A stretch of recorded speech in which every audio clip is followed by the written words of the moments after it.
And joining us now, the top Democrat on the House Intelligence Committee, Connecticut Democrat, Congressmember Jim Himes. Congressman Himes, thank you very much for being with us. Speaker Johnson announced last night at an Israeli Independence Day celebration here that the Prime Minister, that Netanyahu, will soon address a joint meeting of Congress. You've said that he should, quote, be focusing on freeing hostages, not on charming legislators. Are you going to attend? Do you think that, I guess with Senator Schumer saying he'll sign that letter of invitation, that the Senate will be joining? Yeah, Andrea, I have a blanket rule for myself, which is I attend these things, and part of the reason for that is that, we had the Japanese prime minister here. If I were weighing every single, presenter before a joint session, the Japanese prime minister, they didn't do enough to atone for the rape of Nanjing. I mean, you just get into a spiral. So, yes, I will attend. That said, I will tell you, I think it's a terrible idea, right? Why is the prime minister, who presumably should be focused on freeing the hostages and prosecuting this war, hopefully in a more humanitarian fashion, why is he going to take 2 days to come serve the speaker's naked political interest? We passed the $16 billion in aid. It's not like he's here advocating for that. And the speaker is doing this because he sees an opportunity to highlight a rift within the Democratic Party, and he likes that idea. But why the prime minister, given all that he has to do with respect to hostages, would take the bait, especially since, and Andrea, you'll remember when Prime Minister Netanyahu came here in the Obama administration to argue against President Obama's policy with respect to pushing the Iran nuclear deal. So the whole thing just strikes me as a terrible idea on the part of the Prime Minister if he chose to attend. What can the U.S. and international groups, the UN, do to get aid in? Israel, Netanyahu is claiming, he's giving interviews and saying that the aid is getting in, they're not starving people, but for a lot of reasons with Rafah closed. And that's, as I understand it, an Egyptian decision. And the president is going to be calling President al-Sisi in Egypt today. Aid is not getting in, or aid that gets in can't be delivered internally because the fuel delivery area is all at Rafah. So the UN also saying that it can't send aid workers into active war zones.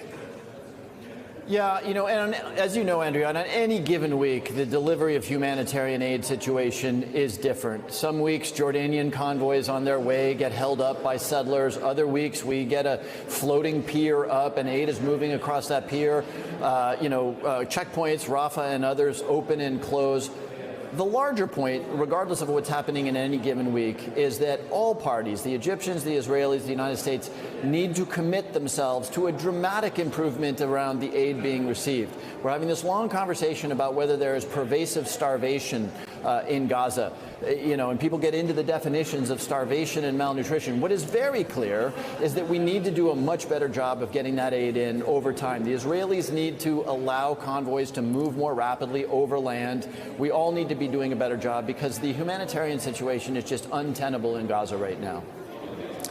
NBC News also has exclusive reporting about something that has not been noted enough, probably in the intel community it has, but not widely, is that Russia and North Korea might be planning to take military action close to Election Day in a, quote, October surprise.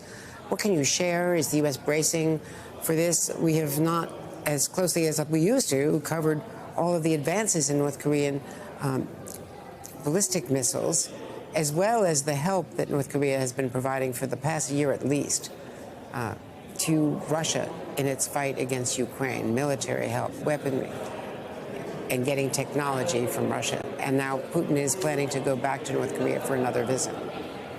Yeah, no, it's a really concerning situation. The story on North Korea has been clear for a very long time, right? Every time the North Korean dictator feels like he's not being the center of attention, the spotlight is elsewhere, as it is right now with Israel, Gaza, with Ukraine. He tests another missile or takes another aggressive act. It's enormously, almost childlike, but very dangerous behavior.